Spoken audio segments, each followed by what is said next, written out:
Good afternoon, and thank you for joining us for Where Do We Go From Here? Navigating Campus and Community, the fifth and final session in the We Are Not Okay in Justice, Action, and Healing series.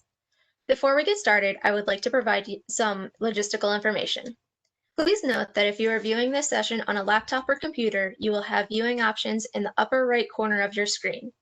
You will be able to select between viewing the active speaker on the full screen, viewing the active speaker and thumbnail views of the rest of the panel, or selecting a grid view to see all speakers on one screen throughout the meeting. If you will be viewing our sign language interpreters, we recommend using the grid view. During this meeting, you will only be able to view and hear our panelists. However, we will be holding a question and answer session. To ask a question, you may select the button at the bottom of your screen that shows a square with a question mark in it. From there, you will be able to send your questions in a chat box. Questions will begin being answered once the question and answer portion begins. We will do our best to answer as many questions as possible given the time we have set aside for this meeting. If your question is not answered, please email us at dei@rowan.edu.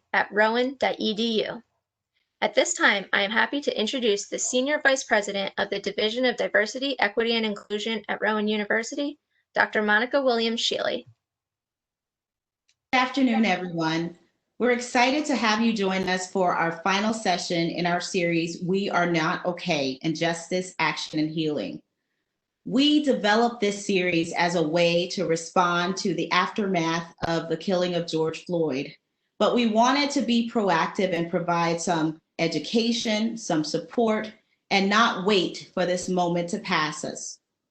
The work of the Division of Diversity, Equity, and Inclusion is rooted in addressing the most persistent issues facing our public education. We want to be a resource not just for South Jersey, but for the nation. We are the first of its kind in the country to create a division that focuses not just on student support and resources, but also faculty professional development and compliance and accountability. I'd like to introduce you to the person who made this division possible, our president, Dr. Ali Houshmand.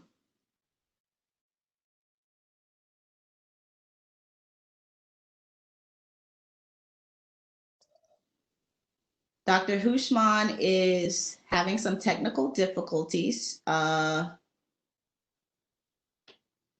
hold on. Let's see what's going on.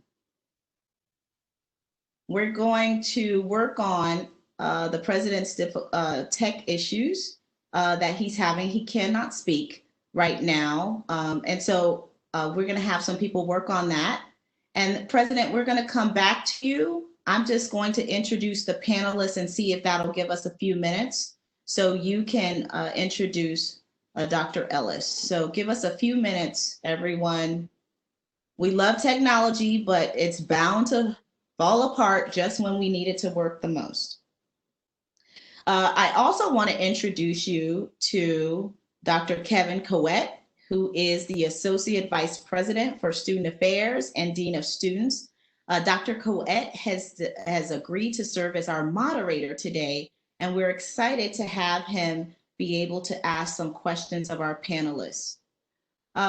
In addition to Secretary Ellis, who will provide some welcoming comments, we have as panelists Mr. John Wallace, Mayor of Glassboro, Mayor Lou Manzo, Mayor of Harrison Township, Lieutenant Adam McCain from the Rowan Police Department, Mike Cantner, Assistant Vice President of Public Safety in the Office of Emergency Management, John Polillo, Chief of Police, Glassboro Police Department, Ryan Knight, Deputy Chief of the Glassboro Police Department as well, Loretta Winters, President of the New Jersey Gloucester County NAACP, Ayala Gedeon is a student at Rowan University. She serves as the Assistant Vice President for Diversity, Equity, and Inclusion. We'd like to thank the Rowan SGA for creating this position to liaison with our division.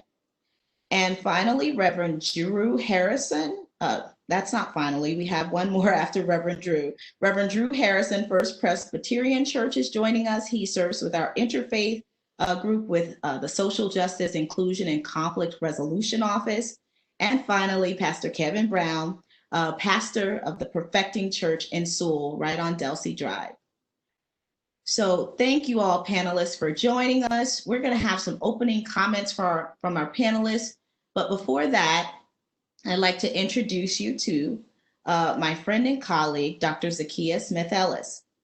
Dr. Ellis currently serves as New Jersey's Secretary of Higher Education, where she is responsible for the policy development and coordination of higher education activities for the state, and was also recently appointed to be the Chief Policy Advisor to Governor Murphy. Congratulations. We are so proud that we have an education person serving in that key policy role.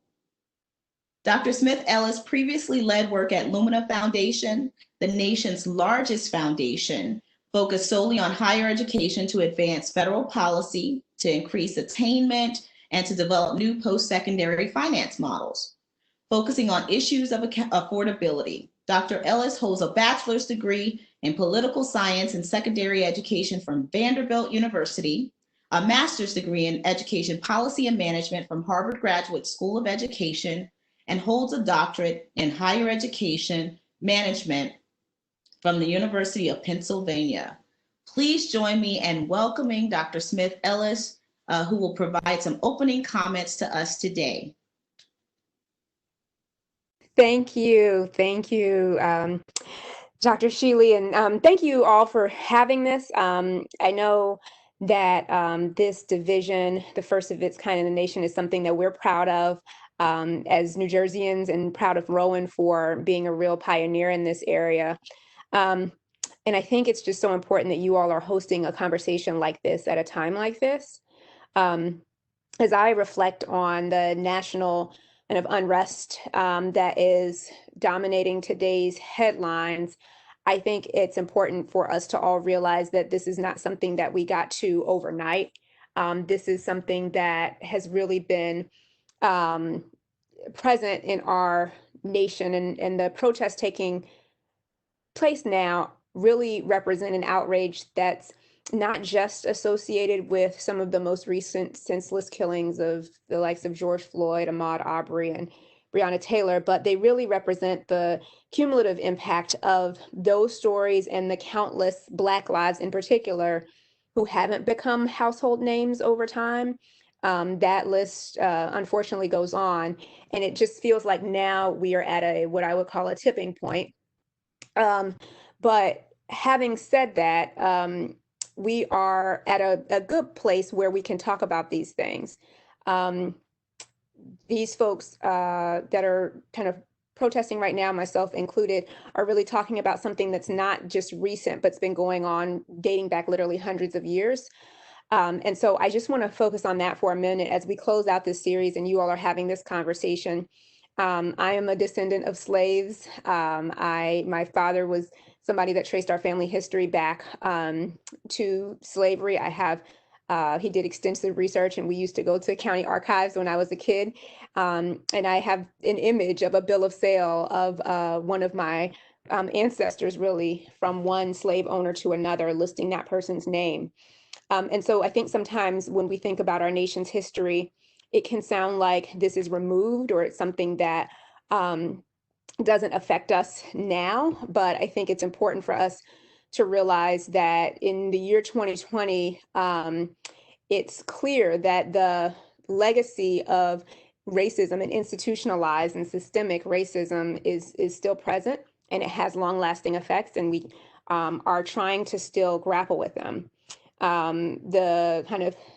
It still stings, and the brutality that was present then has unfortunately persisted in ways now. And I think we have to acknowledge that. And to not acknowledge that is to not have an honest conversation about where we are. This isn't something that's new. It's something that's been endemic to, unfortunately, our nation for some time. And even as somebody I'm the Secretary of Higher Education, I did a tweet thread about this, and I'll be, the governor's chief policy advisor. But when I go out in the street, nobody knows that. I don't have like a badge or tattoo on my forehead that gives me special, protection. People still see me as you know, a Black woman who looks a particular way and wears her hair a particular way. And so those things don't protect me in any way from experiencing racism either. And so I I also think about how the legacy of racism still stings. And when I think about, I don't tend to watch the videos of these kinds of things because I personally can't do it. But when I think about the last moments of people, and that I shudder to think about what they must have been going through in their mind. And so um, I'm glad that you all are having this conversation. It's such a visceral reaction in our communities right now, but it's important to create spaces for this kinds of conversation.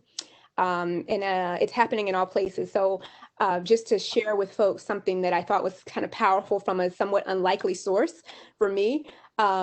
President Obama and Mrs. Obama a couple of weeks ago did a Dear Class of 2020 event, and Lady Gaga presented. And she's not someone I usually go to for like, sources about education and racism and things like that. But she had a really a good quote that I just thought I wanted to share if you all want to go and look at it. But she said something that I thought was so profound. And she said, when I think about racism in America, I imagine a broad forest filled densely with tall trees, trees as old as this country itself, trees that were planted with racist seeds, trees that grew and produced prejudiced branches and oppressive leaves, and mangled roots that buried and entrenched themselves deep within the soil, forming a web so well developed and so entangled that it pushes back when we even try to look clearly at how it really works. And I just think that to think that this doesn't impact all of us and how we interact with one another, even African Americans, I think we are kidding ourselves if we don't think it has an impact on our psyche. And so to be able to have a space for us to begin to be able to talk about how to move forward in a way that is healing, in a way that kind of thinks about concrete solutions. The fact that you all are doing this at Rowan in a division that's not just committed to kind of having conversations with diverse students, but is really about changing teaching and learning, changing our practices, I just think is so profound. So I thank you for doing that. Just last thing I'll say is I last week joined the New Jersey President's Council in issuing a joint higher education statement on combating systemic racism and fostering inclusive communities, not just within higher education, but realizing the role that higher education itself plays sometimes in fomenting things in the broader society. We are not only a microcosm of society, but we produce people who also go out into the world. What is our responsibility here, and how do we think about that? The Murphy administration, I think, is really committed to this in a variety of different ways. We just appointed a Black woman to serve on the New Jersey Supreme Court.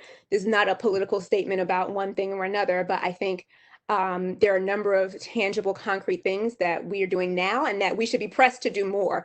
Not just us as, this administration, but anyone in a position of power right now. We should be asking ourselves, how can we do more, and pressing ourselves to do more. So, when I think about all of that, you all have so aptly named the title of your series. So where do we go from here, given all of that history? And I'm looking forward to hearing from the panelists today. But we are in a kind of pivotal moment. We are not only sharing the experience, the tragic, terrible experience of COVID-19, a disease that has disproportionate impacts on people of color, which we should not gloss over. But we're also witnessing what I hope, and what I get hope out of, is really a turning point. So amidst all the struggle, and amidst all the anguish, and amidst all of the hurt that people are feeling right now, I'm really hopeful, and actually feel a bit of a relief that we're at least talking about these things, ready to seemingly be in a moment to have tangible solutions. The number of people who have reached out to me to say, I want to do something differently and what I've done before, which is action and not just statements, is meaningful. And so I'm glad, again, to have Rowan really lead the way in this kind of dialogue, not just with your community, but in a way that is reflected for all of New Jersey and really all of the nation, and offering a space for us to talk collectively. So I thank you just for the opportunity to be part of this, and I'm looking forward to the conversation. Thank you so much, Secretary Ellis. We are still working to get our president connected, so we apologize. Allison Gunn, can you please call me so that we can work on this together? For our audience members, we do want you to hear from our president. He has some words he'd like to share, certainly related to Secretary Ellis's comment on where we go as as the leader of our institution. He has a vision for where we go from here, and we'd like to hear from him. But I'm going to turn it over to Kevin Koett, our moderator, to get started with the questions. And Kevin, I will let you know when our president is able to join us. Okay. Sounds great. Thank you, Dr. Shealey. I appreciate it. And certainly want to thank the audience for being here. This is a very important conversation, and I appreciate you taking the time to be here. I want to thank Dr. Houshmand and Dr. Smith Ellis for their leadership, but also Dr. Shealey and her entire team for the great work that they're doing to start this conversation. But we know, and I think the importance of the panelists today is, we know these conversations need to be transferred into actions. And as Dr. Smith Ellis shared, we need to focus on continuing change. These conversations are important, they're critical, but we've got to go beyond words, and we've got to move this to action. We've got to move this into what are we going to do? And this is an important panel to do that. So I appreciate the panelists, and in order to have some of that action orientation, we're gonna hear from them today. So panelists, I'll call on you individually, but what I'd like you to address for the first question is, I would like you to talk about the work that you specifically do with your organizations to be able to develop meaningful relationships with the university community, as well as engage members of our Black and Brown communities. And so if we can start with Pastor Kevin Brown, if you could start with that question, please.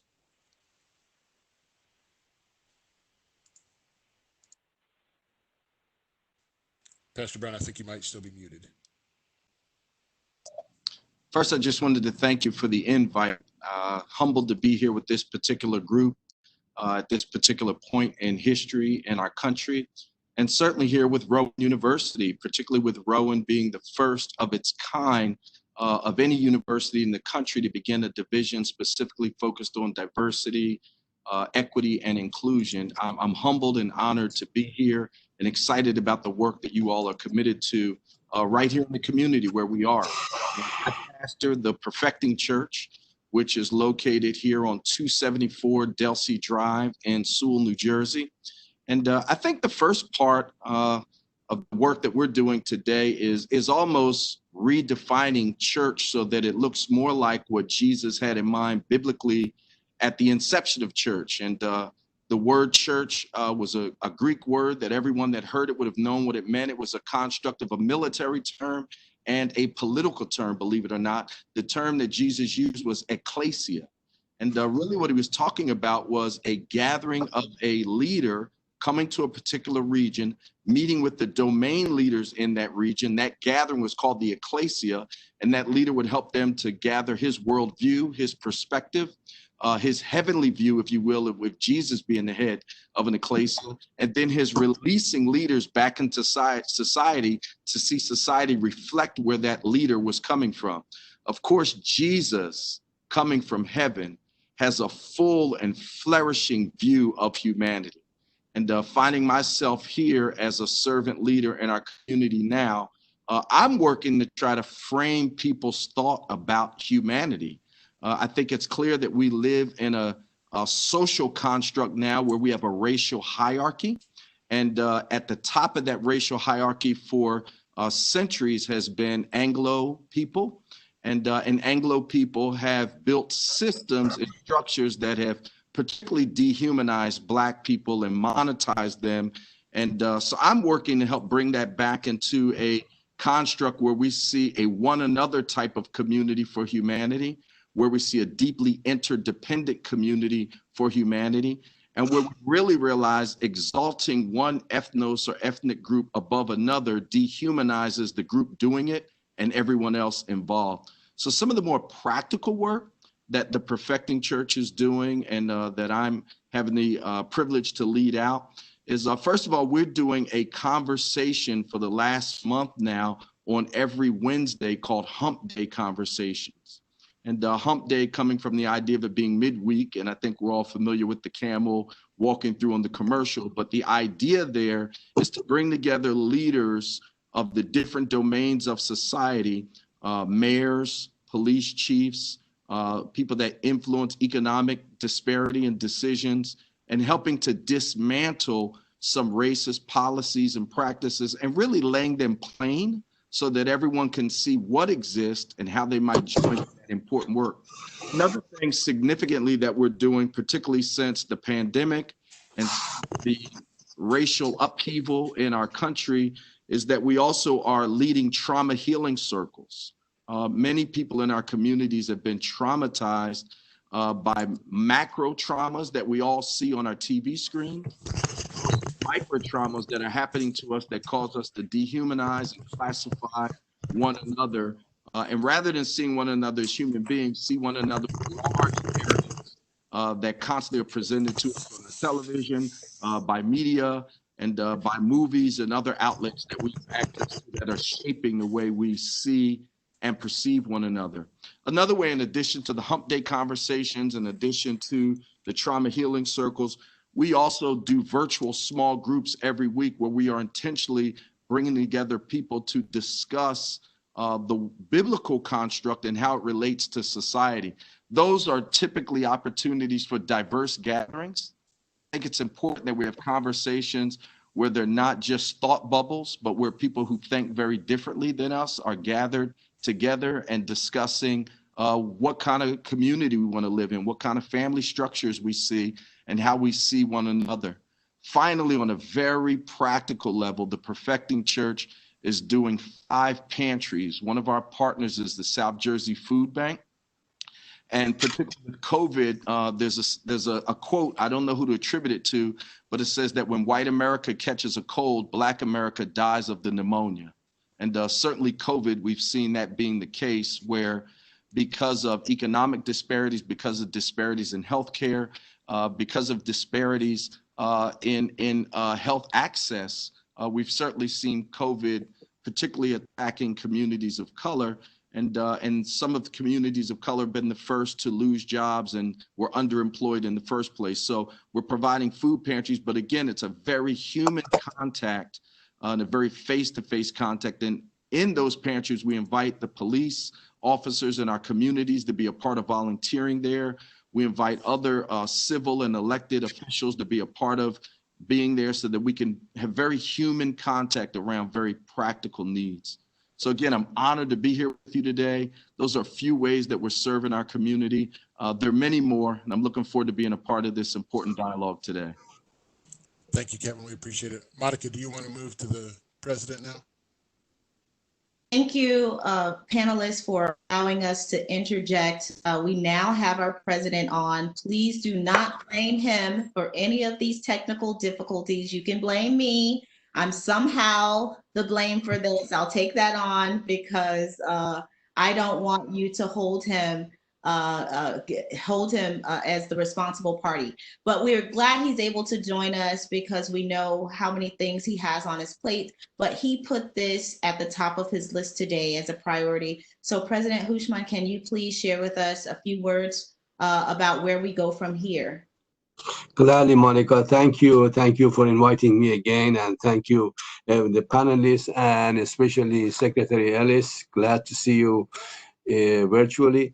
I'm sorry for the mishap in here. I don't blame anybody. You know, sometimes things happen. Somehow my email address was not being recognized. So must have another email address that I have to find. That's the reason. There's no other problem anyways. Well, I really am pleased to be a part of this discussion. Again, very, very important discussion. As you know, that our country is going through a tremendous amount of changes and upheavals, and every day, you know, when you watch the news or listen to news, you see something new and shocks you even more. And when you think that, you know, you have seen the worst, then you something even bigger than that happens. So our concern right now really in here as a community, as a large community of both the town of borough of Glassboro as well as Rowan University, we love all of its campuses, is to really to the extent that we can, to create an environment where everybody who comes back, when we start again, hopefully this would be a new start where every single individual, irrespective of their uniqueness, whoever they are, wherever they come from, whatever their socioeconomics, their gender, their race, their nationality, their religion, their orientation. My greatest hope has always been and will remain that they will feel at home and they will feel equally dignified and valued, and they can really live and learn and be part of a community. And that's really what I want for myself, and I want for everybody else. It's amazing. Secretary Ellis said about her past. You know, we all come from difficult past, and we have seen a lot of these things.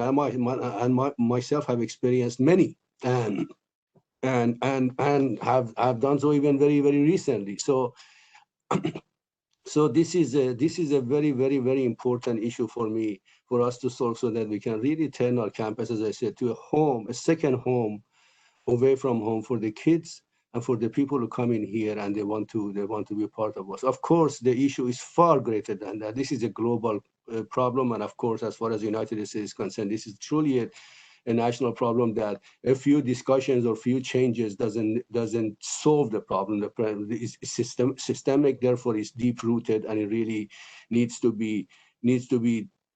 It takes years for people's heart to change, because it's not a show. It really has to change at people's heart, and that's the only way that I can see. And so I think the conversation is absolutely essential, and we need to have more of them, so that we can hopefully move towards that change of heart, so that we can see people as the human that they are, rather than anything that makes them unique, whether they are their color or their religion or any other specific. So I thank you again, Monika. You have done an amazing job of really organizing these sessions. This is truly important. The more we discuss, the more we communicate, the more we listen to one another and we understand each other, the more we can really move forward and hopefully have the campus, the kind of campus and the kind of home that we want. Again, I thank you for the invitation and listen to the panel. Thank you. Thank you, President Houshmand, for your support and being here today. I want to remind all of you, certainly our participants, we have over 300 participants on now, and I'd like for you to engage with us on social media. So if you would use the hashtag #WeAreNotOK, please do use that for Instagram, Twitter, Facebook. Get the word out. Invite someone to join us if you're out, participants, those of you that are on, invite someone to join us so that we can leave this session knowing that we have engaged with as many folks as we possibly can. So thank you again. Kevin, I turn it back over to you. Thank you, Dr. Shealey, and thank you, Dr. Houshmand, for your strong leadership and for your words that I think are very important to our community. I really appreciate who you are as a leader and as a person. I also want to acknowledge our sign language interpreters. Thank you, ladies, for the good work that you're doing. And if you are using our sign language interpreters, we would ask that you use the panel view, because that might help you more. So getting back to our panelists, certainly we want to hear from all of our students over time and hear their perspectives, but I can't think of a better student to be on this panel. She's an amazing young lady, amazingly involved. So I'm going to ask Ayala Gedeon if she would please respond to our question about the things that she's doing to create meaningful relationships in our community, as well as how she's engaging our Black and Brown communities.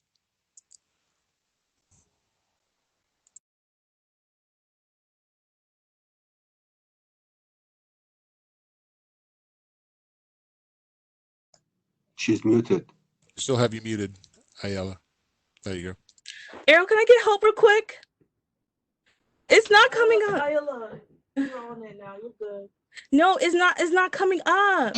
Ayala, just start speaking. We can hear you. Go ahead. 1 second, it's not coming up real quick. Ayala, you can just speak. Okay. So Okay. I just want to thank the Rowan community in general for just being there, because a lot of times where I felt like I didn't have anyone, I had my Rowan community. And in general, with the Student Government Association, our main goal is to not only, be a student voice, but just to promote our student concerns and student voices in general. Specifically, I'm a proud sister of Alpha Kappa Alpha Sorority Incorporated. And when we were founded in 1908, and during those times, you can only imagine how much, where people needed to feel accepted and to feel that community aspect. And so being a part of such a great organization as that, you can only imagine that we need to be out there for our peers, because without a voice, without the push, without the need, without that need to be a part of our community, like Black people in our community did not put the racism and all the systematic issues upon us. So that means we can't do it on our own. And so that's why I push to be a part of these organizations. I push to be a face in my community, because in most instances, that's all I really had. I'm also a director of social activities for this university programmers, and our mission statement goes and sides with, like, you know, making sure that when you come in and you make Rowan University your home, you are feeling accepted, that you just don't see the space as like not yours, because you're putting your money, you're putting during your precious time to be part of our community. You should feel accepted. You should feel that when you walk in a space, that you're able to implement your ideas to make it a better place for you. So yeah, I feel like those are all important tenets of my life, and that whenever I attach my name to something or organization, that we are pushing towards a better space, not just for me, not just for people who look like me, but future people in general, future students to be part of our community. Thank you. Thank you, Ayala. I appreciate that. Drew Harrison.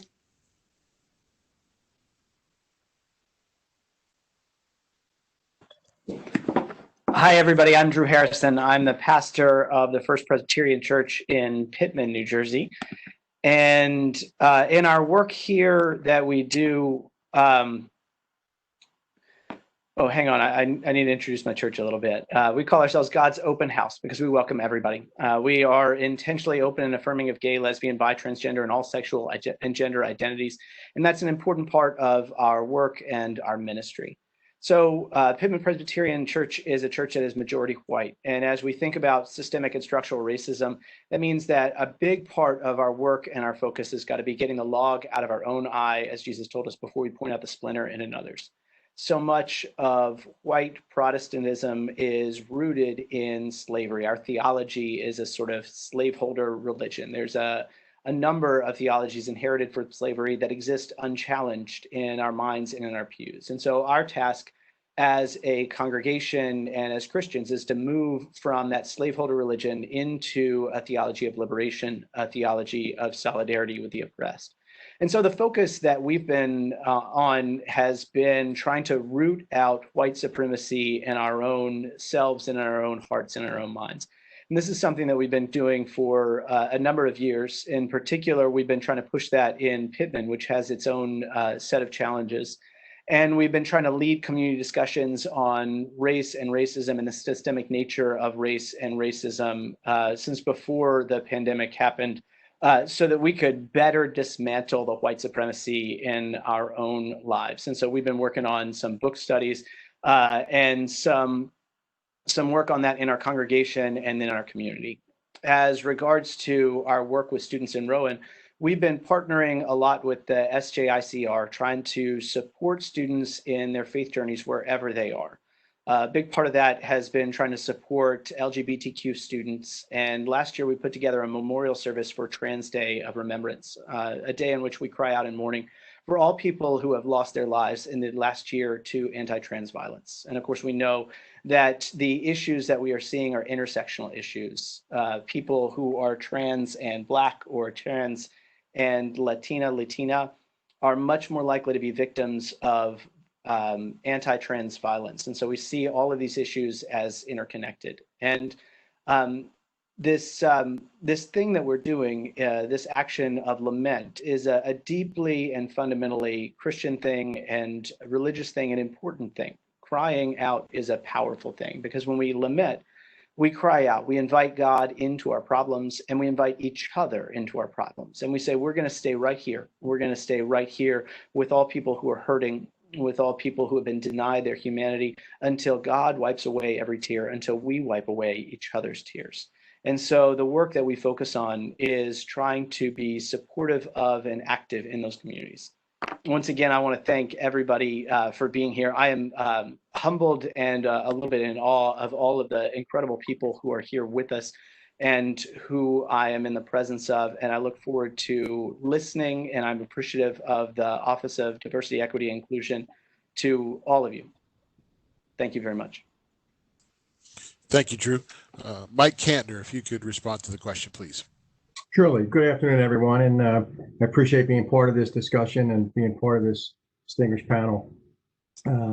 I've been at Rowan University for about 10 years now, and in that 10 years when I first got here, I got to know the community here, and we wanted to make sure that the Department of Public Safety and our Office of Emergency Management engages the community and becomes part of that community. And some of those engagements early on, we were dealing with education, having an open dialogue with such organizations. Dr. J.T. Mills, early on, we were part of his Dining for Diversity. I wanted to engage the students and try to get to understand what their concerns are. And we passed that amongst our members in our public safety department. Now, mind you, our officers, obviously, they're out there watching out for safety and all. So, but we still want to get them engaged on going to certain events. Student government, for instance. One of the things that we do every year, and we don't have to do it again this year because I believe we have the same student government president, but we like to introduce ourselves and see how we can be part of all the groups in student government. And we do attend the meetings. We have an officer attend the meetings so we can be there to answer questions that come up. So we don't just get a email from maybe the president and say, hey, there was a question that came up the other night. So we try to be part of that community while we're still serving that community. One of the things we enjoy doing is being part of a discussion, because we like to see what people's thoughts are, what their concerns are, mainly, especially with the brown and black communities. Obviously, I am, I'll say, well experienced over time, and I'll just say it's because of my age. And I grew up in the 60s with watching the civil rights era, and I understand those issues. And sometimes I'm disheartened to see some of these issues that are still going on today. But we're not going to stop to try to overcome them, to make sure that, like Dr. Houshmand said, everybody that comes on this campus deserves to feel like it's their second home. They deserve the same service as they would get in their communities, feeling safe and secure and free of biases. One of the things we try to do is when we do work along with groups, whether it's Dining for Diversity, we created numerous open forums with a former employee here, Gardy Guiteau, with the inclusion group. And now we're part of a lot of the trainings and all with DEI, because it's important that we stay part of this. And then when there's times like we're seeing now, times like now, we need to stay engaged to make sure that our community knows that our public safety department, our Office of Emergency Management Department, we work along with our community partners, obviously mainly with Glassboro here on this campus, but we also work along with our Camden partners and our Stratford partners, because we want to make sure that everybody has the same opportunities, and understanding that when there is a concern, we educate them to let us know so we can handle those concerns or address it immediately and not a few days later. Obviously, with our religious communities, and I heard both from Kevin and Drew, that is paramount that we stay focused with people's concerns. And Kevin, since you've been on here, the short time we've known each other, I'm confident that that will continue. And when we have times like we do today going on, just being part of that, listening, acknowledging, challenging, educating people. I mean, to understand an issue is critical so we can come up with solutions. Like Kevin, you said earlier on at the very beginning, let's come up with solutions to combat these issues, not just keep having discussions. And the Public Safety Department is a firm partner with all. And when there are times of trouble, yes, sometimes people will lump in all law enforcement officers for the actions of a few. And we understand that, but we want to make sure that our community understands that we are there to continue to engage them. And like I said, especially the Black and brown community, because one of the things we constantly try to do is to try to meet with students to possibly recruit those that maybe want a career in safety and security services. And in recruitment, that's a whole other issue, which I'm not going to get in now because I don't want to take up the rest of everyone's time. But it's our pleasure to continue the challenges that we faced to hopefully overcome them. So thank you again. Thank you, Mike. I appreciate that. In conjunction with Mike, we have Adam McCain, and Adam is a lieutenant in our Rowan University Police Department. Adam?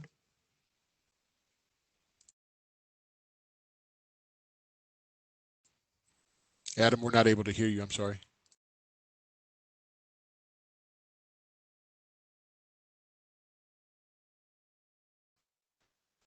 We'll come back to Adam in just 1 second. In addition to being with us from the Glassboro Police Department, we have Chief John Polillo, and also with him is Deputy Chief Ryan Knight. If you could speak, please. Good afternoon, everybody. Thank you for having us.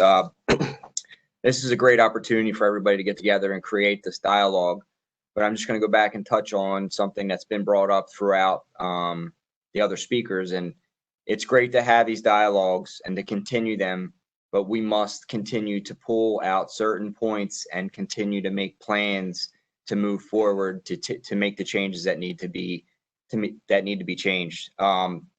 We work hand in hand with the Rowan University community. We try to bind everybody together and bring things together as a unified group. I know the mayor wanted to address this question first, so I'm going to get into too much for him, but I'd like if I can just defer to him and let him have his part that he wanted to address for his question real quick, and then I'll come back. Okay, Mayor Wallace. Yes, good afternoon, everyone. Thank you for allowing us to be part of this wonderful discussion in this panel. Thanks for all the panelists that are present to address this and the issues at hand. I will say from the borough standpoint, we are a very interesting and blessed community where we are one of the most culturally diverse communities around. My last numbers, as far as the African American population, we are historically well over 20%. And I've heard numbers now that we may be even over 30% African American. And we are blessed with Rowan University right in our backyard, which continues to grow as our borough does, thus creating more diversity, which we welcome and love. So in response to the first question, we as the borough always do our best to keep an open lines of communication with all the members of Rowan University, the administration, the staff, and their students. And we also try to work harmoniously with all of those students that choose to live off campus and in our community. So some of the ways that Chief Polillo touched upon that I'll go through a list of how we are and have already been engaging and building and continuing to build relationships between the Rowan population and, quite frankly, all of the members that come to our community to live or even just to visit. We have our Glassboro Police Department currently participates in panel discussions with Rowan University fraternities and sororities yearly regarding off-campus life in Glassboro. The Glassboro Police Department also participates in all of the Rowan University job fairs. We have created a community response unit in 2019 in an effort to continue to build trust between Glassboro residents and the Rowan student population that chooses to live off campus. We also implemented and participate in the quarterly Good Neighbors meetings, as well as the task force that was arranged and implemented by Bob Zakiya. In addition, our Glassboro Police Department provides internships for Rowan University students, as well as making themselves available for interviews for student classroom assignments. The annual Juvenile Police Academy, which was canceled this year due to COVID-19 restrictions, the community outreach or town hall meetings program, which has been put on hold due to the COVID-19 restrictions, and the rebuilding of the PAL, the Police Athletic League program, will continue and to move forward once the COVID-19 restrictions have been lifted. These are all programs that are either have been implemented for many, many years, are currently in the process of being implemented, or will be implemented once these restrictions have been lifted. But I also would like to add that all of our programs and anything we do to foster the relationship between all that come to Glassboro are always up for revisiting and refinement, and we always try to grow with the times and grow with the people that are in and around our community. Thank you. Thank you, Mayor. Chief, do you have other things to add? I just want to also remind the panelists, I don't want to rush anybody, but if we want to make sure we get to some of our excellent questions too. So if we could kind of cut things down just a hair, I'd appreciate that. Thank you. No, you can move forward. Thank you. I appreciate that. Adam, do you have anything to add from what Chief said?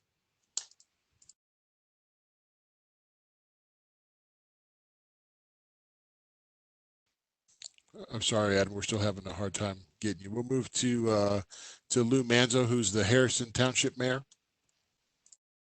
Good afternoon. And I want to reiterate what everyone else has said as far as being honored to be part of this panel. And I will be brief because I think we do want to get to questions. But,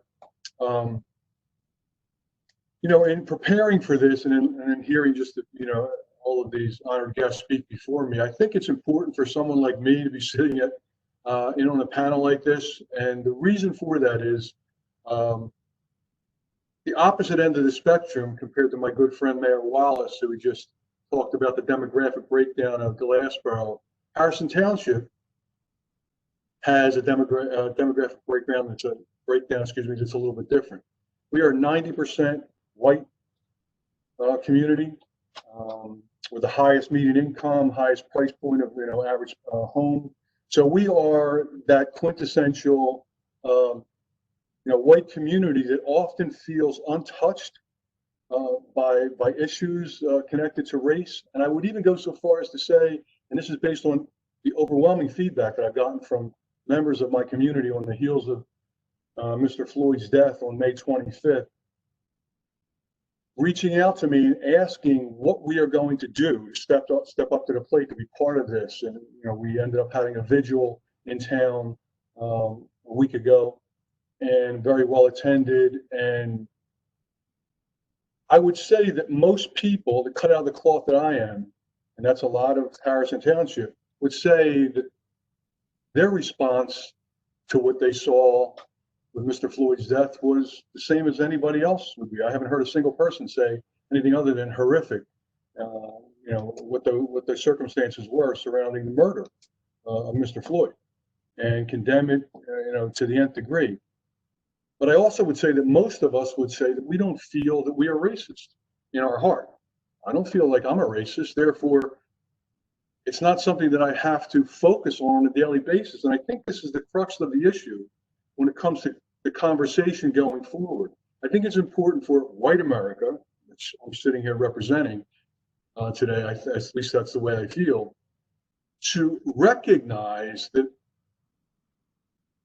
as the Lady Gaga quote that I think it was Dr. Ellis that talked about earlier, talked about trees being, planted seeds and growing for hundreds of years, and then therefore being part of that systemic or institutionalized racist process that is in our culture. It's beyond systemic. It's in the culture, and we don't even recognize it. And I think that that's probably true for a lot of people that are like me. And so what we have to do is open ourselves up to hearing what that story is in a much closer way than we have in the past. So I think that that's what, I want that perspective to be, out on the table here today as we go forward in this conversation. Thank you. Thank you, Lou. We certainly appreciate that. And now we'll introduce Loretta Winters. She's the president of the Gloucester County NAACP.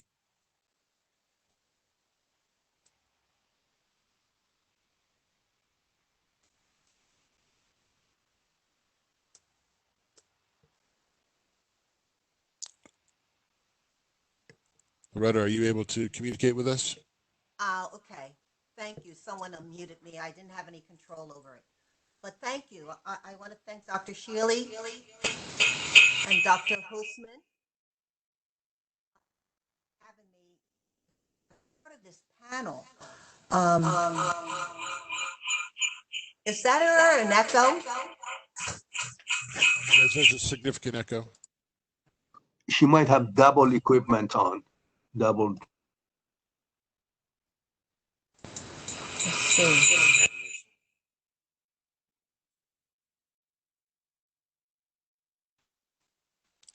Okay, Loretta, we'll come back to you in just a moment. What I want to make sure, and I appreciate all the panelists being here, and I appreciate their introductions and responses. I want to get quickly into some very significant conversations. We've all talked about the need for actions. We've all talked about the need to implement this. So, if you could please answer the question of what concrete steps can we take to develop an infrastructure to facilitate greater collaboration and communication between the campus and our community partners. And Chief Polillo, if you could begin with that, I'd appreciate it. So here with the borough, like the mayor said, we continue to keep the lines of communication open. We communicate daily with the Rowan Public Safety. We continue to kind of interject us into our police department, into the programs that the university has, as well as trying to pull Rowan Public Safety into the programs that we have that outreach into the community. We're always looking to collaborate, all the time. It makes us even stronger together each day. So that's kind of the direction that we take is that the dialogue needs to continue. We need to keep interjecting ourselves into the Rowan University campus as much as possible with all the programs that they have going on there. And then we need some interjection back into our community as well, especially with the events and everything that the police department and the programs that the police department put on. We need to kind of combine that and join together and collaborate to make it, successful. Great, thank you. Adam, I'm not sure if you can speak now, but since you didn't get a chance to introduce yourself, maybe you could answer that question, please. You guys hear me now? So I think, like Chief Polillo said, a lot of the things we push, and one thing I'm big on is recruitment, is bringing people into the department through our student patrol program. It's an internship. That way they can see the ins and outs of how the public safety department works on a given day. They work primarily at night, work hand in hand with our security officers. Again, building that trust with the community, having that open relationship, community events, making sure that us along with the Glassboro Police Department participate. They see both sides of it, and that way if there's issues, they feel comfortable coming to talk to us. If there's something that, we're open for suggestion. If there's something that they think isn't right or that they think is not being done correctly, we're open to listen, to have that tough conversation. Thank you, Adam. Drew and Kevin, could you maybe address how our faith-based organizations might address this question?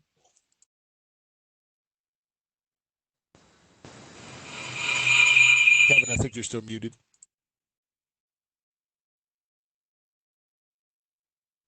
I think there's a couple of opportunities for us as a faith-based community to enhance and deepen our relationship. There's several Rowan students as well as administrators that are members of our local church, and certainly that is one way that some relationship and cross-pollination is happening. But there's a greater opportunity here, and my family is a part of one of those opportunities. My wife and I were married when I was 22 and she was 18. Don't judge me.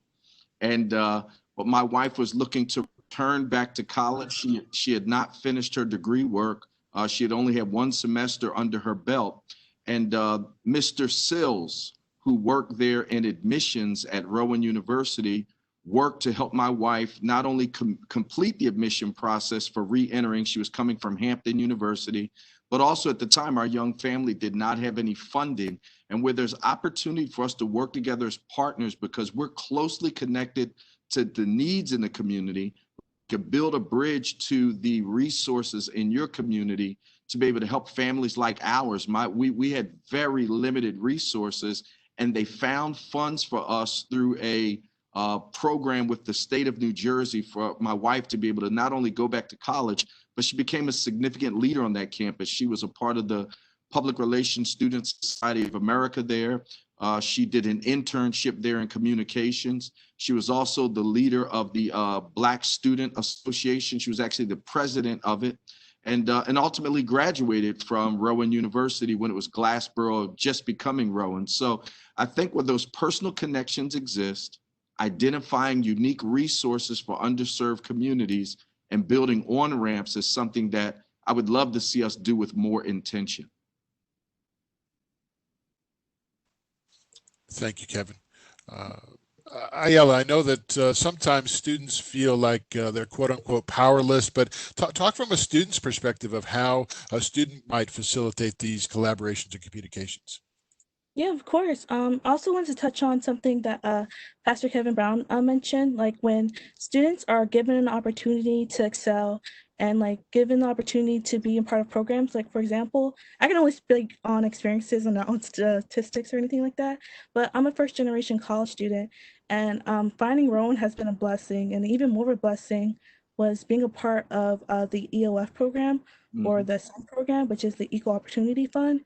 And given that opportunity has given someone like me and my sister, who then I became the first Black female president of the SGA, like when we're given opportunities and programs to excel, and then when someone gives you a chance and trusts you to, you know, be a part of Rowan, and then not just with scholarships, but with the mentorships opportunities that come with something like the ELF program, we're generally given a chance to be among our peers and to, you know, like to show people, to show back in our community that like we're able to do it, you can too. And from a student org perspective, it's all about the collaborations with like departments, and it's really all about the information, because another thing that we always preach on is transparency, and without that, students won't feel safe. They won't feel trusted by those who come to like our events. Like, we need that transparency and honesty in order to, you know, be willing to collaborate and be willing to have these kind of discussions. So if in the future, if it's another panel like this, but in front of other students, or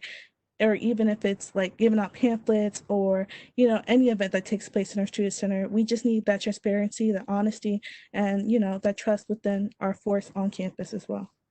So yeah, thank you. Great, thank you, Ayala. Loretta, I'm not sure if you're able to join us or not, but any comments related to the NAACP with this question? Okay. No.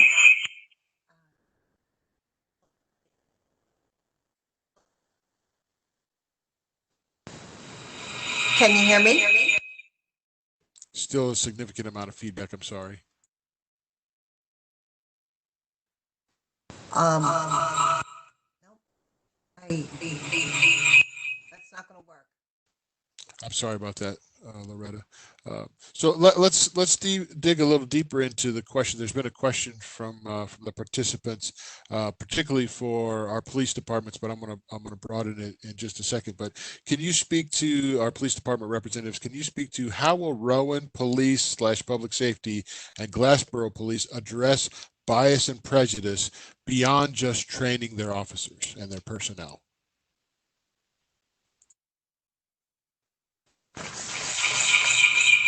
Can you hear me? This is Mike Cantor. Is that feedback from me, Kevin? Okay. Obviously, through engagement and education, you know, when someone feels that there is a matter where they are the subject of bias, we need to know about it, whether it happens in the town of Glassboro or it happens on its campus. Because I know sometimes people or students may hesitate, want to go to the police. But the biggest thing that we try to make sure is they understand that we're here to help them, and this shouldn't be tolerated anywhere, their biases. But we need to understand it and be aware of it. And whether we contact our other divisions of whether it could be a Title IX or it could be some other form of investigation where people may be hesitant to report it, you know, we try to make sure that they understand to feel comfortable enough to speak to one of us, an officer, so we can make sure that they get that service and we can come to the root of that issue and hold the person responsible who's causing that bias. I know we're dealing a lot with free speech comments right now, which is a whole new ballgame, but people need to make us aware of that. And our Rowan partners throughout, not just public safety, but whether it's through Division of Student Life, whether it's through student government, or if they feel confident going to one of their religious leaders. And then the religious leaders can feel confident saying, hey, you know, we had a student here, they're a little hesitant to come in, but they're having a concern. Thank you, Mike. Others? Yeah, if I could, just to touch on and elaborate on Mike, from our standpoint, it's building that transparency and the trust so that the end result is us being able to hold somebody accountable. Obviously, training is important and everything, but at the end of the day, the result that is trying to be achieved is we're trying to hold our personnel accountable for these times of when they may show bias. So that's kind of our stance on it. We want to build the trust, be transparent, obviously incorporate the training, and then hold our personnel accountable at all ends. Thank you. I want to follow up with that. Another question that has come through, and I think this goes beyond our police officers. Certainly, the question for the police was, let's go beyond just the training sessions. But if we bring this back outside of the law enforcement community, can any of you talk about any practices or things that you're doing related to anti-racism or anti-bias workshops, things that maybe you're doing as sessions with your personnel that might help address issues that are going on and not just simply rely on police force to train their personnel? What are the others of us doing in that area?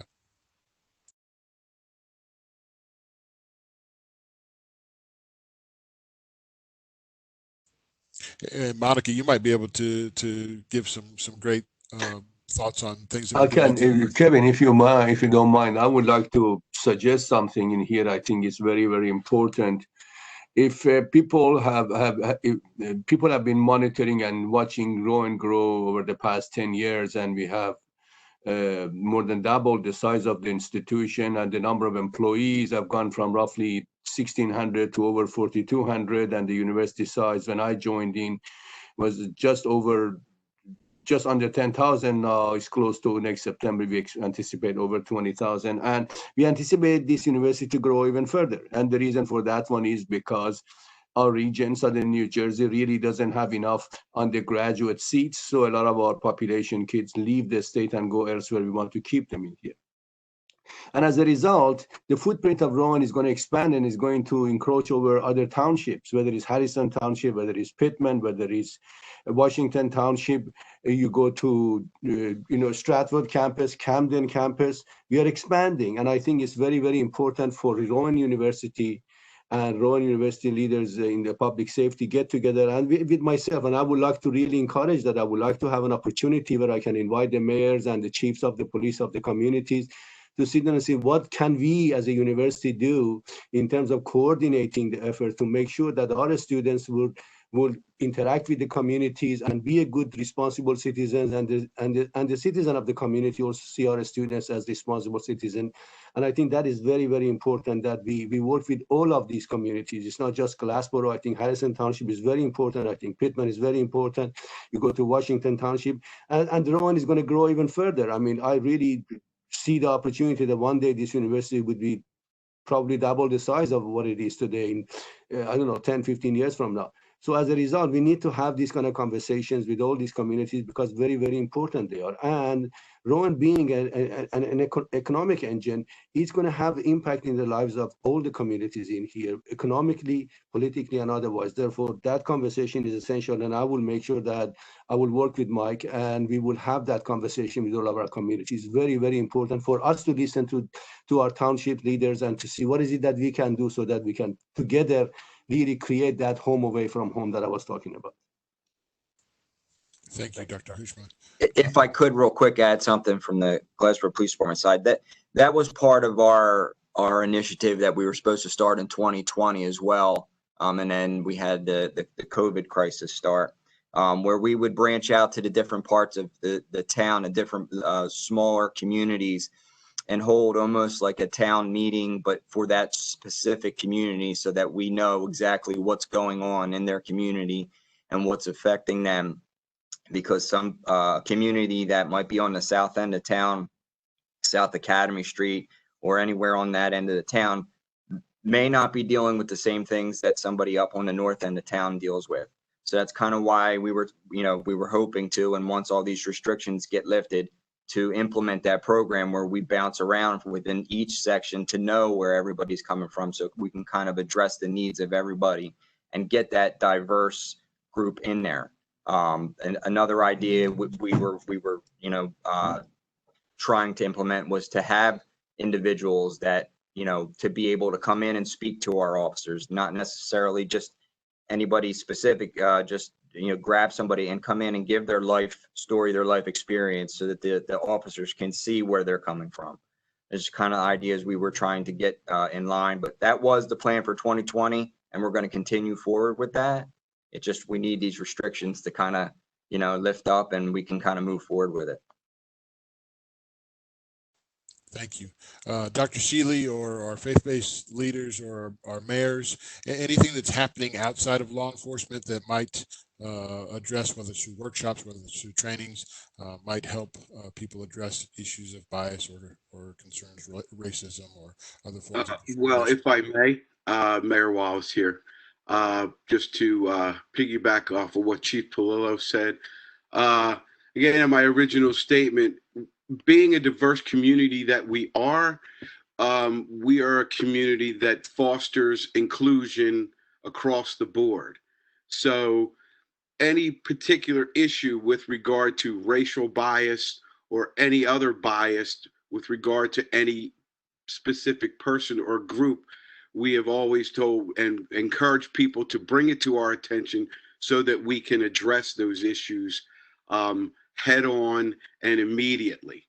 And this is a culture that's been set in place for many years under Chief Polillo and the police department, with the community policing dynamic that we have instituted and continue to make grow. We've seen great strides with our community, interacting with our police department, and any such behavior that goes against that, we address and quell as quickly as possible. I would just like to add that I think it's important for us to make sure we focus on being proactive as well. And I know that we are all here together because we're reacting to what's happening in our country right now. And we are trying to find ways to ensure that we are working more collaboratively in this area. But I think certainly our division provides professional development opportunities externally as well as internally. At the end of this session, you'll receive some information on our certificate, our DEI certificate, which is offered online starting next week. The other thing that we're doing, we're working with the Chamber of Commerce, the Southern New Jersey Chamber, as well as the Burlington County Chamber, on expanding their efforts around diversity councils. And then finally, I'd like to say that certainly the folks that are on this call today, they expressed a desire to participate, to be involved, and they wanted to be engaged in this dialogue. There are some communities that we need to do greater outreach with. And certainly we had, just as Mayor Wallace talked about the diversity of his borough, there are townships that are not as diverse. And I live in a township that's not diverse. However, racially and ethnically diverse, I have to say, because diversity is very broad. But as it relates to anti-racism, I think it's so important that what Mayor Manzo shared about bringing up awareness, education, and I know that there are people and places in those communities that are not as racially and ethnically diverse who are taking on these issues. We are hearing from places like Haddonfield. We're hearing from places like Harrison Township, Washington Township, Places like Salem County, as well as some other Logan school district is working with us. So I think there are a number of people all over this region who are committed to being anti-racist, but they haven't had access to the resources and supports. And we hope to keep this group together so that we can expand it and see who's not at the table and provide resources for all of us to grow.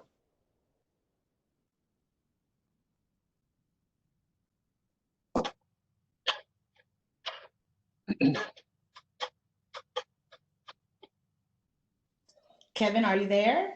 Have we left our moderator? Have we lost our moderator? Okay, so I am going to share our next question. So if we were to continue on with this work, and I'm assuming because you are all here today that you're committed to stand with us in solidarity as we make a positive impact in our region, what would it look like? What kind of structure do we need?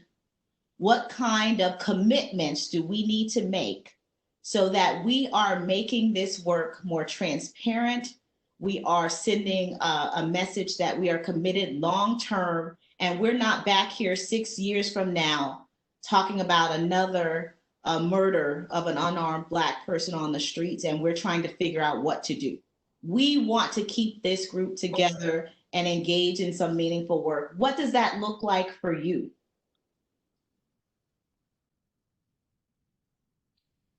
Well, I'll jump in.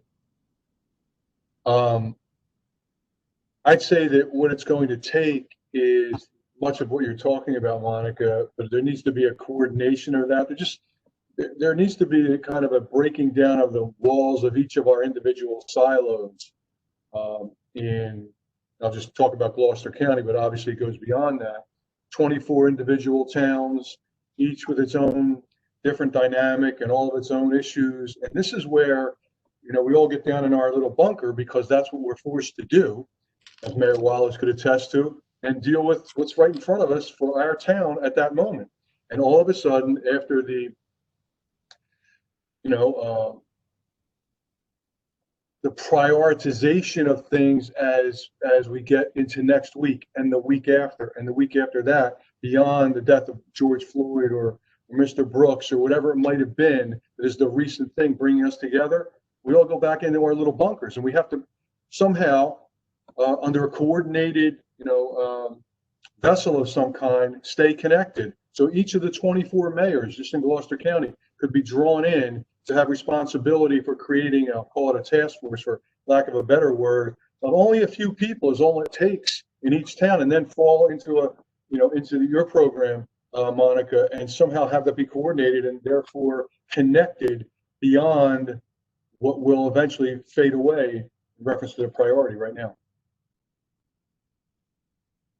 Thank you, Mayor Manzo. Yes, Mayor Manzo, if I may. Thank you very much, and I agree. And how I see it is not only you have the 24 mayors in Gloucester County, but I see stakeholders, that those of us on this panel here, members of the younger community, students, members of all aspects, business owners, everybody that has a stake in the livelihood of their municipality, wherever it may be it here in Glassboro, be it on Rowan's campus, be it out in Harrison and any other of the outlying municipalities, to have them sitting at a table on a regular basis to determine what regular is for a later date, to constantly and round table issues that are going on around us so that we can collectively come to some commonality and just foster and continue to strengthen the unity that we're trying to work towards so diligently. If I can jump in, I'd like to meet more with the student group leaders of either the local fraternities. I know we have a Black Rowan chapter, a Black Lives Matter Rowan chapter, to have an open commitment. Our community changes every 4 years as kids graduate. So it becomes harder and harder for us to maintain that contact. A lot of times we may have a student that is a little more engaged with us, and when he graduates, we lose that connection because the next one in line hasn't been introduced to us or isn't taking that time to outreach. So I'd be willing to sit down and meet with them regularly, whether it be monthly, whatever we determine, to go over issues they may be seeing that may not be getting reported to us.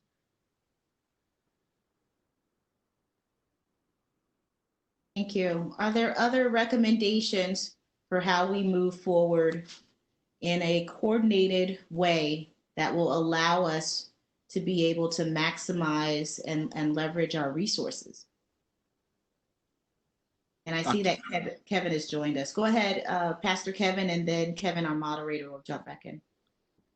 Dr. Shealey, we are living in one of the most segregated states in the country as it relates to school districts in New Jersey. And there's a unique opportunity that you have as a leader at Rowan and in the department, the division that you're leading, to be a convener, much like you've been today.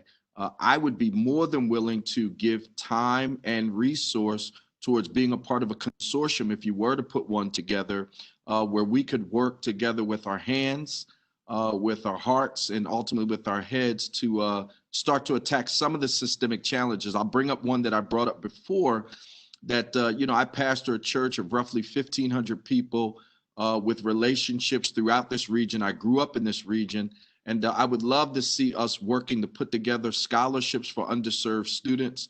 Post-COVID, I would expect for communities of color to see the disparity gaps widen that they already were facing prior to coming in. And I'd love to help you raise some money if that were the need, but it sounds like Rowan has plenty of cash, so maybe y'all can just come up with it.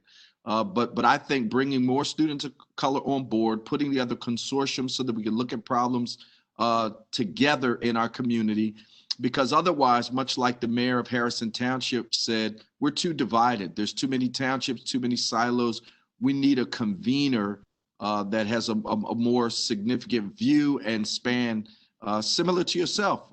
As Dr. Houshmand just said, you guys are looking at a student population of nearing 20,000, which is exciting to have a university of that size and influence. So that's my thought. We need a convener. We need a consortium so that we can get out ahead and begin the vision together, what we would like our community to look like. And particularly as we're turning into a university town, which you guys are bringing that on in our region. What an exciting opportunity. Thank you, Pastor Kevin. Yeah. Kevin, moderator Kevin, are you there? Yes, I'm here. Sorry, I had to switch to my phone. I apologize.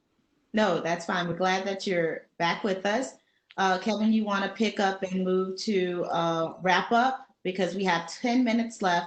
I want to remind everybody, please do share some of these ideas that you've heard on social media. It's #RUWeAreNotOK.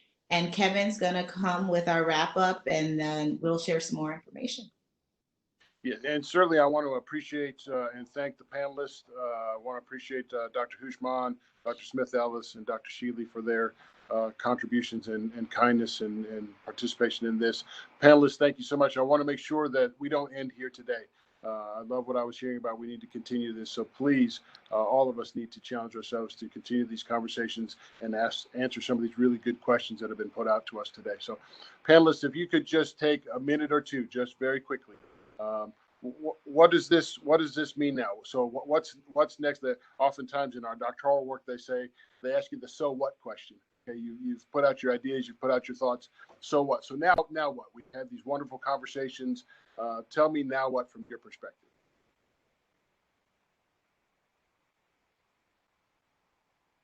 I could start off. That's okay.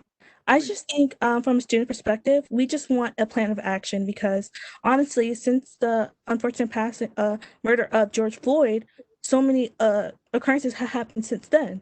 And so there's always been organizations always trying to fight for anti-racist. All we're asking now is support because I remember when there was a time where saying Black Lives Matters was controversial. It just seems as right now that, we as a community have been waking up and more people have been coming together to make this plausible. So as of right now, we want to plan an action that when something like this occurs, or hopefully to the point where it doesn't need to happen again, where we will be ready as a community to come together to organize. And I think that's from student perspective, that's what we need, that's what we like to see, and we need to be supported when we come together and plan, organize, have another peaceful protest, things of that sort, that we are supported and that we will see community leaders stand with us and not without us. Thank you, though. Thank you for the opportunity. Thank you, Ayala. I think Loretta Winters might be able to join us now, Kevin. Loretta, can you take yourself off mute and add what you'd like to see happen, next steps if you can? Great, thank you. I'd love to hear from Loretta. Okay, hi. Nope. I see me as a panel. That be it?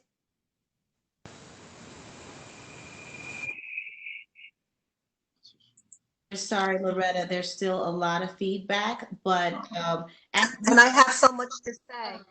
Oh, that's good. Try that. There's no feedback right now. Go ahead, Loretta. I just wanted to thank everyone, and I'm going to get this done real quickly. NAACP is the nation's premier civil rights organization. We were founded in 1909. Our vision is to ensure a society in which all individuals have equal rights without discrimination based on race. And we use the word all throughout our preamble and our objectives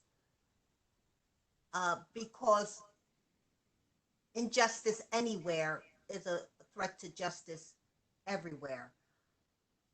What I wanted to say basically that the NAACP was founded by 60 people. Out of the 60, only 7 were Black. The rest were white Americans, mostly of the Jewish faith. So we're not a Black organization, we're a civil rights organization fighting for the civil rights of all people. Some of the things, I'm going to fast forward to some of the things I wanted to say because I know we're at the end, but some of the things that the NAACP has been doing in Gloucester County, we had a diversity fair, which we had to cancel. We had 40 school districts signed up to make sure there was diversity in jobs upcoming in their school district, which we're going to try to see if we can do again in the next coming school year. We've worked with the prosecutor's office since 2010, working with all the police departments through the prosecutor's office to make sure there's diversity within all the police departments and issues. One of the things that I worked with in Glassboro that was transportation in their school department. You had the Black area, which had to walk to school because they were closer to school with 2 miles within the school district. And then the white area caught the bus.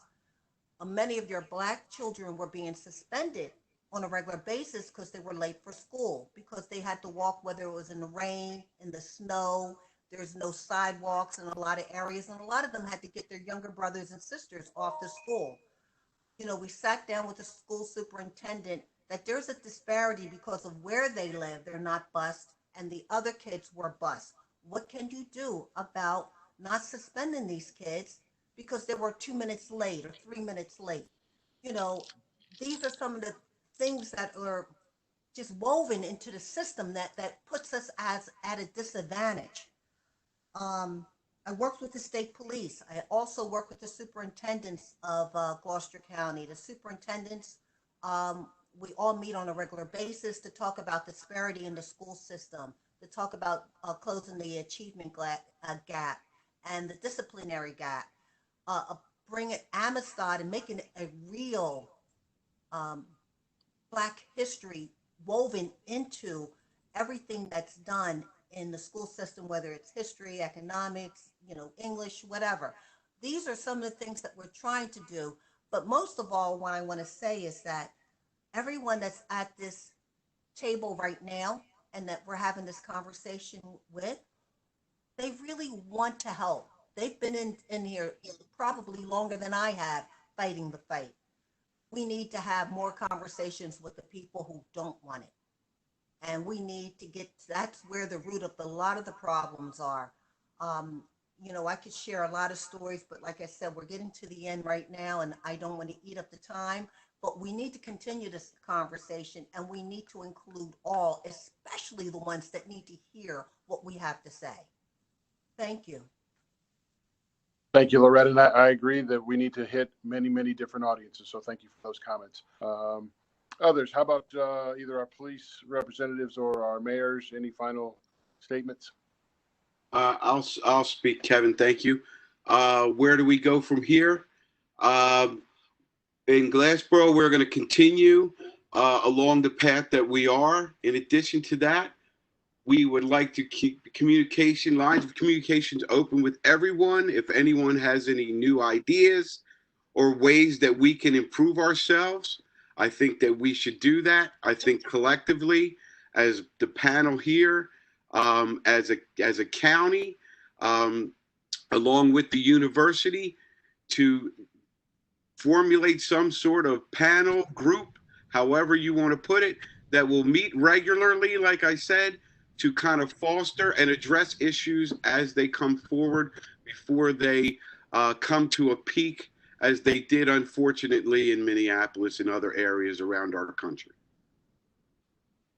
Kevin, I'd like to add what the mayor said there about, we saw it with the Student Experience Task Force that was put together. That continued that dialogue. And what I like to say is the continuation of dialogue, engagement, and Monika hit the nail on the head, being proactive. I would like to also add on to what Mike and Mayor Wallace said, that the townships around us, all the municipalities around us are extremely important to Rowan University. We value the communities, and we genuinely would like to be an institution that belongs to the entire people around us and be a partner in promoting their well-being, in educating their kids, in helping enhance the economy and create an environment where everybody lives in peace and harmony. Therefore, I would like to recommend that Rowan University, moving forward, sponsors monthly kind of a meeting, maybe with the police chiefs, mayors from the communities, come get together. We will sit in a relaxed environment. We invite students and others and have conversations. Those who can attend, I think if we can do that, we need to really have these kind of conversations ongoing. This is not a one-time thing that where you solve this problem and you move on. This is a deep-rooted issue, and it requires tremendous amount of effort and continuous effort in that regard. Therefore, if our community leaders are interested, this would be a wonderful way for us to engage with each other, and for Rowan truly to be that entity, that economic engine, so to speak, that not only will educate people, students, but also will help enhance their lives and the well-being of our communities and our townships. So I would like to recommend that to everybody. Thank you. I think that's an excellent suggestion. Other last comments, please. Hi. I see that we have a lot of really important people in this group, and as we think about that, we're having very valuable conversations, and I think those are very significant. But it's worth remembering that a budget is a moral document, and it speaks dramatically louder than any of the words that we're going to say here or anywhere else. As Jesus told us, where our treasure is, there our heart will be also. And so as we think about, what can we do, each of us has choices that we get to make with the resources that are put at our disposal by the communities that we represent. And so I think one of the really big things that we could all do is look at our budgets and say, how might we redistribute our resources to be more supportive of people of color in our communities and throughout the world? How do we need to redivide things or readjust the use of capital so that it lines up with the words that we're speaking?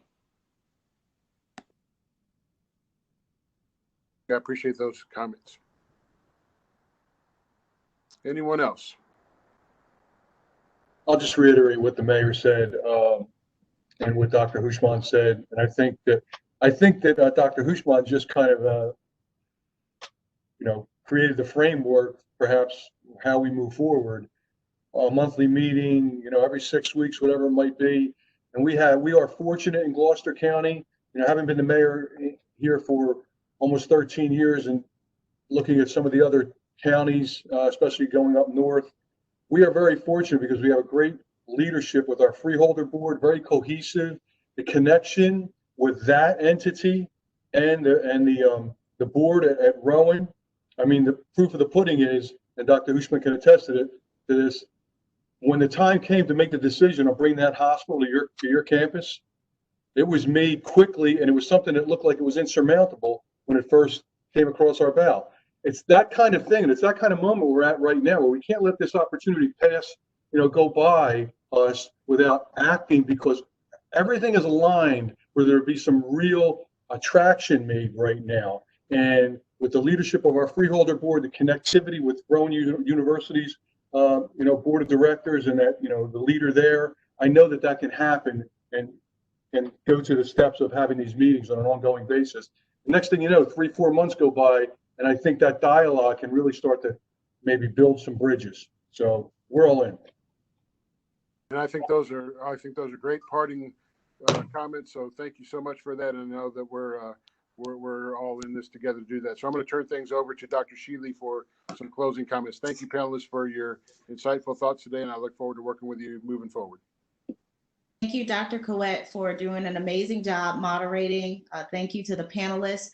I've been surveying the questions briefly, and I do want to acknowledge that we have gotten several questions on over-policing of Black and Brown communities. So we are not able to share with you in this session what we are already doing to address these issues. But I can guarantee you that we are addressing these issues internally, and please allow us the time to demonstrate our transformation through our transparency, and that is coming. So to all of you that have asked that question, we are not trying to dodge that question. We are taking that question straight on, and we are moving internally as well as working externally with the key stakeholders that will help us to be able to move that work forward in a positive way. So I just wanted to acknowledge that. And thank you all again for joining us. We have just some information we want to share. So Allison, can you put up information on our next opportunity? Because as we said, we are here to educate. And so we have flyers here for our DEI certificate. I mentioned this online certificate was providing some foundational information for all of you. So please check out our website, rowan.edu/DEI for more information. And then Allison, will you just share that final piece of information? That's there. In terms of giving, I heard many folks say that they wanted to use their resources to impact the university community in a positive way. There is a link on your page right now. That link should also be in the chat box as well, question and answer for you to give. We have a number of programs and opportunities that are designed to support our students in being able to engage in Rowan in a meaningful way. And we all know that education is transformative. So if there's an opportunity for you to give, not only your funds, but if you can give your time as well, we would appreciate it. With that being said, thank you for joining us. Those of you who have been on this ride for 5 sessions, big kudos to you, because we thank you for hanging in there for the 5 sessions. This is not the end. As you heard, President Houshmand has committed to Rowan being the convener of a community collaboration, a campus community collaboration that will help us to address and implement many of the strategies that we've shared today. Thank you all. Enjoy the rest of your evening, and onward and upward. Bye-bye. Thank you. Thank you. Thank you.